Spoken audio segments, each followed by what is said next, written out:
Thank you very much. After those films and introductions and personal tributes and Elie Wiesel's own words and that wonderful introduction, I want to note that the introductions of me get nicer and nicer the closer I come to leaving office, which is the end of December. But you know, I have a text that I want to read, but I was trying to remember after hearing the music and the tributes, and I have the honor of knowing Elie Wiesel, but not as well as Congressman Tom Lantos, my dear friend. And I was trying to think of what brought them together. And the Elie Wiesels of the world need champions in political bodies, and there are many here. Congressman Bonker, Congressman Sweat, Congressman Dijuwardi, Congressman Benny Gilman. That was a champion of human rights, chairman of the Foreign Affairs Committee. He's here. And Tom and Ben were such a symbiosis, traveling the world together. Tom and Elie Wiesel, champions of human rights, both with great voices. Did you ever notice that, the voices of these two? Great hair, too. Great white hair. I want to also, before I talk a little bit about both, I want to recognize Ambassador George Bruno, who is here from New Hampshire. He was the only vote I got in New Hampshire, so I have to thank Ambassador Bruno, who's here. Thank you. But I remember years ago when I first came to the Congress, I was a young, skinny congressman. Why are you laughing? And I was sitting in the front. In the Congress, there's a tradition of giving 1-minute speeches. You can say anything you want as long as it's 1 minute, anything. You can't be interrupted. And I had just been elected. And I introduced myself to Congressman Lantos. I knew him from the media. He was speaking before me. And it was a crowded chamber because we were going to take up an important vote that day. I don't recall that. But I recall Tom Lantos speaking passionately and yelling in that voice. And at the end, he said, "Mr. President, don't go to Bitburg." The place shook. I was to follow Tom Lantos, but I said, I am not standing up. And the next speaker went up because I couldn't follow that. I was so emotional. What else do Tom and Elie Wiesel have in common? They both are married to remarkable activist women. Remarkable women. And I know Annette well. Annette never left Tom's side. When Tom would go and chew out a dictator with Ben Gilman, Annette would be right there with Tom. And she'd chew out the dictator too. And there was nothing else for the rest of the delegation to say. But you know, I am honored to present this award because we're presenting it, needless to say, to a giant, not just in his early years and when he got the Nobel Prize, but after the work of the Wiesel Foundation, the work that Elie Wiesel does to bring Nobel Prize winners together on behalf of a cause in Petra or for so many reasons. You know, I am honored and humbled to be here. You know that Congressman Lantos, you know his record. He served many years in the House, chairman of the Foreign Affairs Committee, religious, ethnic, racial minorities around the world. He was on the human rights issue along with Ben Gilman when it wasn't the issue it is today. He was out there when human rights and as a factor in foreign policy they were separate. Today, they are not. He founded the Human Rights Caucus, members of Congress, bipartisan. Now, I got to say, Tom was a little partisan on domestic issues, he was. But on foreign policy, he wasn't. He was somebody that championed, regardless of political party, regardless of background. He talked about Christians in Saudi Arabia and the Sudan, Tibetans, the Kurds, the Burmese, Aung San Suu Kyi. He first told me about this remarkable woman. And Annette reminded me that early on I was the first member of Congress to see her in many years before her house arrest. He was talking about Darfur, long before it became headlines, the Congo. You know, what a link today, Professor Wiesel getting this award. There are few people on this earth that can give us true insight into the horrors that humanity can inflict on itself, but at the same time inspiring us to prevent further action.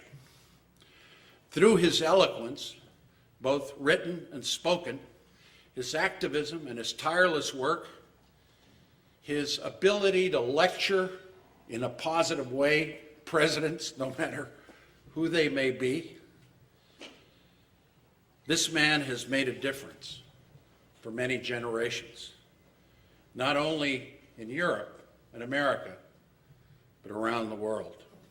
In my own region, Nicaragua, with the Mosquito Indians, with so many people around the world that need champions. He's an international symbol of human rights. Probably his field in the work is unparalleled. I think we all know his story, but it began 82 years ago in the town of Siget, Transylvania, a close-knit Jewish community that was torn apart 15 years later with the arrival of the Nazis. And surviving the unspeakable atrocities of his captors in the war, Elie Wiesel emerged from the concentration camp, a 15-year-old, looking to rebuild a life away from his homeland, without the guidance of his parents, who had instilled him the values of family, of humanism, and of faith. None of us here will ever be able to comprehend the horror, except for some, and the pain of those who suffered through the Holocaust. But what Elie Wiesel has done is he's ensured that we will never forget. His acclaimed literary works regarding the Holocaust and his own personal experiences have been read the world over and serve as permanent documentations of some of the darkest days of human existence.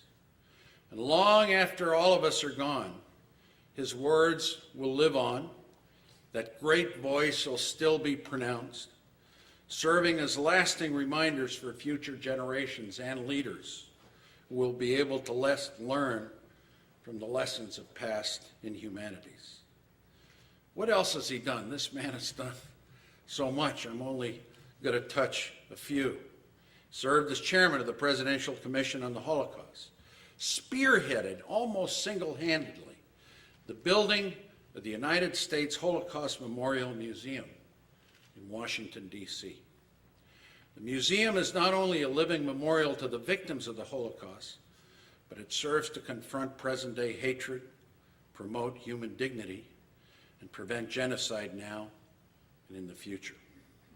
In addition to his writing, Professor Wiesel has dedicated his life to teaching and speaking on behalf of victims of genocide and oppression all over the world. Persecuted Jews in the Soviet Union and Africa, to genocide in Yugoslavia and Darfur, apartheid in South Africa. He's lobbied, he's given a voice to end suffering. For his tremendous efforts, he was awarded the Congressional Medal of Honor in 1985, and perhaps the greatest peace honor any human being can receive, the Nobel Peace Prize in 1986. Just a couple of the many great honors bestowed upon him during his long career. And shortly after receiving the Nobel Prize for Peace, Professor Wiesel and his remarkable wife Marion established the Foundation for Humanity, the Elie Wiesel Foundation for Humanity. Combating intolerance and injustice, the Foundation stresses the importance of dialogue and reaching out to young people who will be responsible for determining the future course of humanity. This is something that Professor Wiesel and Tom Lantos had in common: young people, inspiring youth. And this is the heart of the work of the Lantos Foundation. What better role models for young people than Elie Wiesel and Tom Lantos? I also want to pay tribute to the Lantos children. History was made this past November, when for the first time in many, many years there was no sweat Lantos on the ballot in New Hampshire. And I say, that was supposed to be funny. And I say that because this is a family of remarkable service, public service. Katrina and the congressman and the ambassador and Annette and the offspring, you've seen them here today. But what brought together Tom Lantos and Elie Wiesel was both grew up in a war-ravaged Europe. Both suffered and lost so much to hatred and intolerance. Both are also testaments to the extraordinary strength of the human spirit. And in spite of their tremendous loss, and also because of it, they dedicated their lives to honoring the victims of hate, the voiceless, the oppressed. They committed themselves to promoting peace, tolerance, and human dignity. This is why we're in this room today. And this is why we are bestowing this great honor on a great human being, a great man. But this is an award that Elie Wiesel will receive on behalf of all those that have suffered around the world. But the least we can do is owe him this great debt of gratitude. I want to conclude once again with a word to Annette Lantos, who was so much a part of this award, continuing the memory of Tom. I remember a presidential palace where she spoke out, although small, strong in stature and voice. She was many times tougher than Tom was, and it was a joy to see. And Professor Wiesel, there was no person in the Congress, no human being that was more proud of you than Tom Lantos. He talked about you all the time. And to my former colleagues from the Congress that were champions of human rights too, it's an honor to see you again, to see so many of you that have made a difference in this award. So ladies and gentlemen, it is with great honor that I present the 2010 Lantos Human Rights Prize to Professor Elie Wiesel.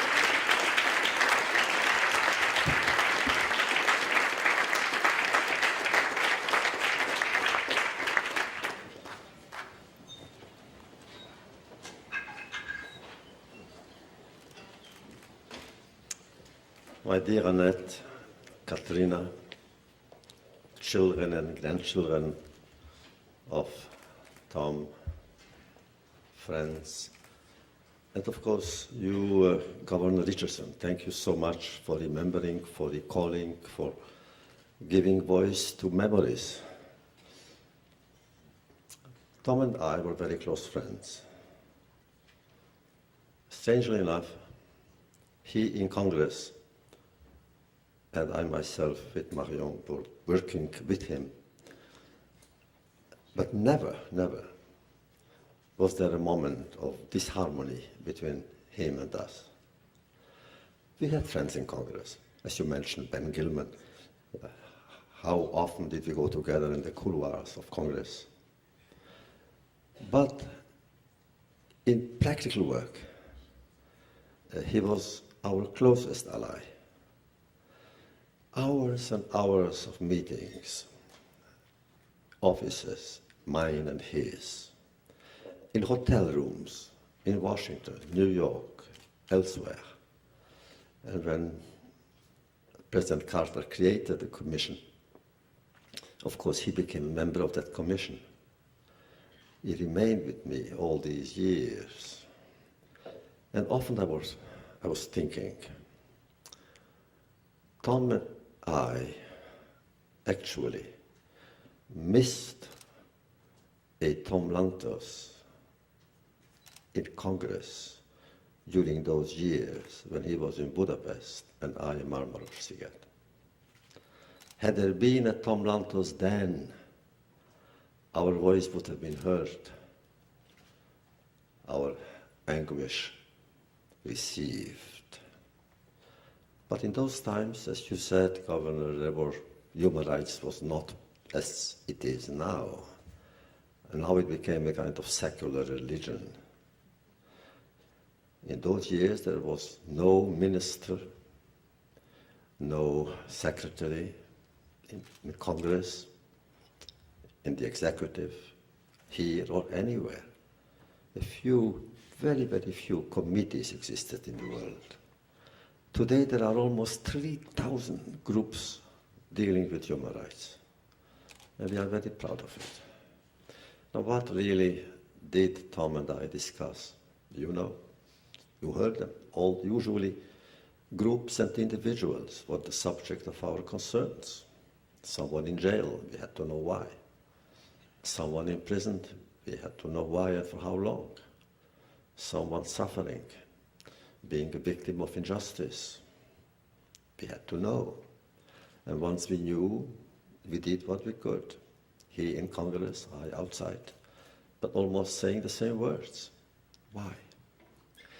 Because in those years, again, when Tom was there and I was there, not in the same place, but nevertheless on the same part of the world, the victims suffered, of course, because of the cruelty of the enemy, but also because of the feeling of abandonment, of solitude. We were so alone. So alone. We had a feeling that nobody cared. It wasn't true entirely. After all, there was a war going on. And America was fighting a heroic, valiant war against Hitler. And that will remain, of course, a page of glory in the collective memory of humanity. Sometimes, Marion and I, when we are in Normandy, we go to the Arromanches cemetery. And we go there, hours and hours. The graves, the tombstones, kids, 18-year-old kids, who came from villages whose names we didn't even know, to liberate villages that they didn't know. So how can one simply say that America didn't do anything? But when it came to save the Jews, problem. And therefore, we decided at least what we must do is preventing the victim from feeling abandoned. Oh, we couldn't open all the prisons. And we couldn't annihilate all traces of hatred and vengeance. But at least the victim knew that there were some people who cared. Oh yes, you heard about, of course, we did everything, many, many fields, it's true. But I'll tell you just concluding remarks. You saw me talking to Clinton. It was 1993. Some of you were there. It was raining. And when I turned to him, the president, I just came from Sarajevo. I want you to know that the president was waiting for me afterwards outside, here in the tent. And that's when it began. First of all, our friendship. We became very close friends. But also our alliance. That's when he decided to intervene. It took him a year. But we worked together during that year to prepare the Senate and other agencies. But America did intervene. At one point he sent me, for the second time, back to Bosnia, and we went to Albania. We went to refugee camps. And I would go around, literally from 10 to 10, from barrack to barrack, listening to stories. I felt this was my mission. And everywhere, we heard terrible stories about rape, murder, cruelty. But not a single person managed to finish the story, because we have spoken at least to 100 people. Every one of them, in the middle of the story, he or she broke down in tears and couldn't finish, just crying. And I felt that maybe that is my mission, to go and collect their tears and make them into stories. So my good friends, what was Tom's goal? Mine and his were the same. Simply to say, we don't talk about our own suffering. We talk about other people's suffering. We don't talk about what hurts us. We talk about what hurts the other. It is the otherness of the other that makes that other a human goal that needs protection and, in hours of grace, friendship. So for the beautiful music that we heard, the beautiful words that we heard, and the meaningful dimension of this ceremony, both Marion and I, thank you very much.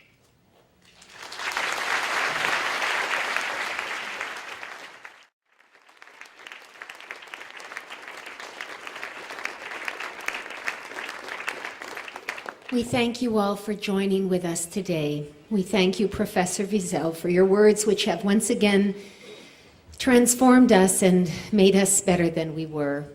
And I ask and call upon each of you as you go forth to remember that this work that we've learned about today is not Professor Wiesel's work alone, not Marion's work alone, not my mother's work alone or my father's work alone. It is the job of each of us. Thank you.